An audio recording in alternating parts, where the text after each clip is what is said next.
The screams echoed through the cold, gray halls of Rikers Island. Inmates pounded their fists against the metal doors, shouting for help, while guards ran toward the east block, where smoke was already filling the air. The sound of alarms blared across the massive prison complex. Inside one of the cells, a young man named Marcus Reed was gasping for breath. Flames danced at the far end of the hallway and chaos was spreading fast. A fight between two rival gangs had turned into a full-blown riot, and now the jail, the one known as America's most dangerous, was completely out of control. A guard's radio crackled. "We lost control of C block." "Repeat, we lost control." His voice was cut off by a loud crash. Somewhere nearby, someone was screaming for help. The prisoners had taken over. Marcus pressed his back against the cold wall, staring at the door as someone banged from outside. "Open up," a voice yelled. "They're coming this way." He didn't move. He could hear the chaos spreading, people shouting, metal clanging, the heavy boots of guards retreating. And then, just before the lights flickered out, he heard the chilling sound of a man laughing in the dark. Who started the riot? And how did Rikers Island, a place meant to keep danger locked away, turn into a war zone that night? To understand that, we have to go back to when Marcus first arrived at Rikers. It was his first time in jail. He was only 19 and had been caught stealing a car in Brooklyn. He thought it would be an easy few months. But from the moment he stepped off the transport bus, he knew this wasn't just any jail. The air smelled of sweat and fear. Guards shouted at new arrivals to stand in line. Fights broke out before they even reached the cells. "Welcome to Rikers," one of the older inmates whispered to him. "Where every day feels like your last." Marcus tried to keep his head down. He didn't want trouble. But Rikers Island had its own rules made by inmates, not guards. There were gangs everywhere, the Bloods, the Crips, the Latin Kings. And if you didn't belong to one, you were prey. One night, while Marcus was eating in the cafeteria, a tray suddenly slammed into the back of his head. He turned to see three men standing behind him, their eyes cold and mean. "You don't sit here," one said. Marcus looked around, but the guards just watched from a distance, pretending not to see. He stood up slowly and walked away, clutching his head. That's when he realized, in Rikers, survival wasn't about strength, it was about fear. Whoever could scare the others the most ruled. Days turned into weeks. Marcus saw things he could never forget. A man beaten so badly he couldn't walk again. Another one locked in the box for a month, talking to himself when he came out. Everyone whispered about East Block, the part of Rikers where the worst inmates were kept. Then one night Marcus was transferred there. No reason given. The guards just cuffed him and took him across the yard, under the glowing watchtowers. The further they walked, the quieter it got. When they opened the door to East Block, Marcus felt it immediately, the tension, the danger, the eyes watching him from every cell. And deep inside he sensed something was about to happen. That night, someone slipped a note under his cell door. It had only 3 words written on it: "Tomorrow. Be ready." And that was the night before the riot began. The next morning the air inside Rikers Island felt heavy, too quiet, too still. Marcus sat on the edge of his bunk, staring at the note again. "Tomorrow. Be ready." Those 3 words had kept him awake all night. He didn't know who sent it or what it meant, but something deep inside told him it wasn't good. When breakfast came, the guards opened the cell doors one by one. The usual noise of shouting and laughter was gone. Everyone was silent, eyes darting back and forth like they were waiting for something. Marcus walked slowly to the cafeteria, his stomach tight with fear. As he sat down with his tray, he noticed a tall, muscular man sitting alone across the room. Everyone called him Rico, the leader of the Bloods inside Rikers. Rico ran things his own way. Even some guards feared him. He looked up and met Marcus's eyes for just a second before nodding once, like he already knew something Marcus didn't. Then it started. A sudden crash. Someone threw a chair across the room. Another inmate jumped up and swung his tray like a weapon. In seconds, the cafeteria exploded into chaos. Marcus dove under a table as fists and trays flew everywhere. Guards shouted for backup, but there were too many inmates and not enough control. Someone pulled the fire alarm and red lights flashed across the ceiling. Smoke began to fill the air, not from fire yet, but from something burning in the kitchen. The fight spread like wildfire. Rico stood on top of a table, shouting orders to his men. "Lock the doors. Nobody leaves," he yelled. They were taking over the cafeteria. Marcus crawled toward the exit, his heart pounding. He saw a guard pinned to the floor, struggling to breathe. Another guard swung his baton wildly, trying to break free from the crowd. Marcus wanted to help, but fear froze him. Suddenly someone grabbed him from behind. It was Darnell, another young inmate from Brooklyn he'd met a few weeks earlier. "Come on man, we gotta move," Darnell shouted. The two ran through the back hallway trying to escape the chaos. But the moment they turned the corner they saw something worse.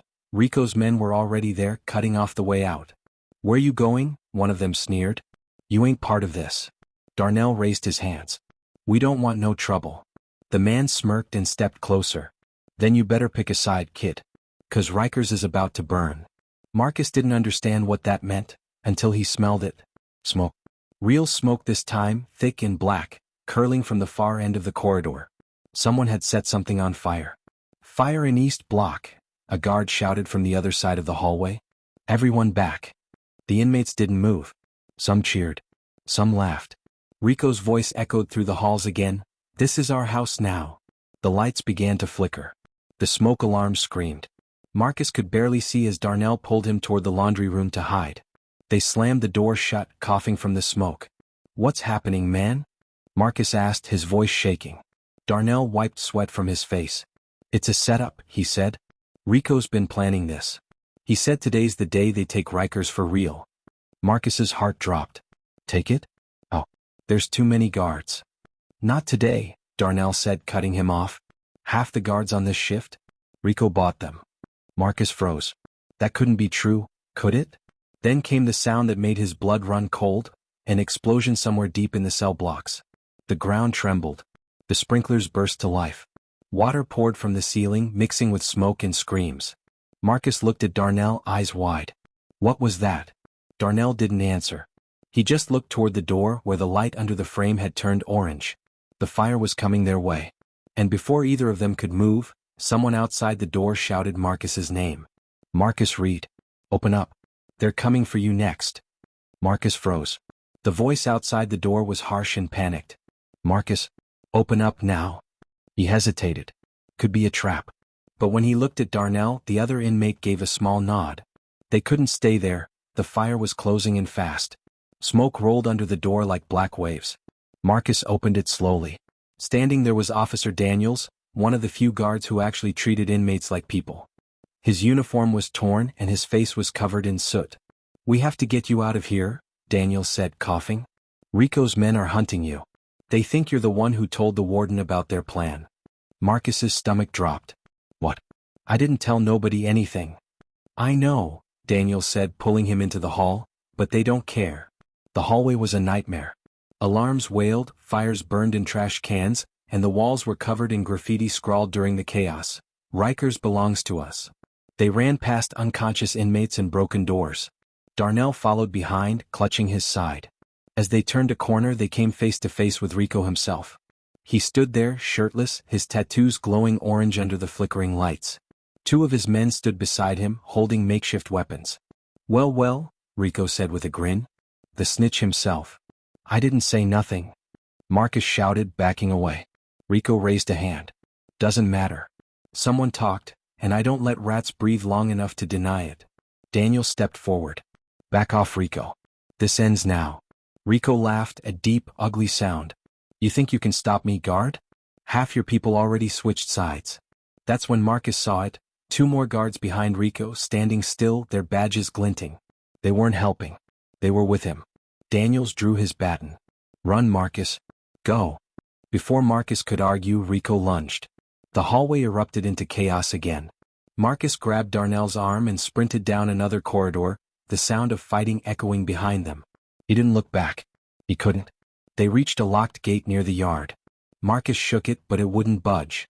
"We're trapped." Then he noticed something, a narrow vent just above the laundry carts. Darnell looked at it, then at Marcus. "You go first." Marcus hesitated. "What about you?" "I'll hold them off," Darnell said, picking up a broken pipe. Marcus wanted to argue, but there wasn't time. He climbed up, squeezing through the vent as heat from the fires burned below. As he crawled, he could hear distant screams and the thud of boots chasing down the hall. Finally, the vent opened into the outer yard. He dropped down, breathing hard. The night sky was red from the flames rising behind the prison walls. Helicopters hovered above, their spotlights cutting through the smoke. Sirens wailed from the streets beyond Rikers Island's bridge. He could see chaos everywhere, hundreds of inmates running, some trying to escape, others fighting. Guards were shouting, trying to form lines. It looked like the whole island had gone mad. Then he heard it, a gunshot. One. Then two. He turned and saw Daniels staggering out through a side door, bleeding but still holding his radio. East Block, contained, he wheezed into it. We need backup, now. Marcus ran to help him, but before he could reach him, another explosion shook the yard. The ground trembled. A tower collapsed nearby, sending concrete and dust flying into the air. He fell to the ground, covering his head.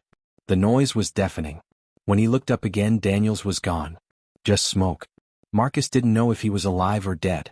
He looked around, the yard gate was open. For the first time, there was a clear path to freedom. But something inside him stopped. He thought about Darnell still inside. About Daniels who had risked his life. About all the chaos that would only grow worse if no one told the truth about what happened tonight. He turned away from the open gate. Instead of escaping, Marcus ran back toward the burning building. The air was thick and hot. He covered his mouth with his sleeve, pushing through the smoke. Inside he could hear Darnell yelling. Marcus, over here. He found him half buried under fallen debris. Marcus tried to lift the beam, grunting with all his strength. Come on man, we're getting out of here. But the beam wouldn't move. Darnell looked up at him, eyes weak. Go. You gotta tell them what happened. Tell them Rico did this. Marcus shook his head. No.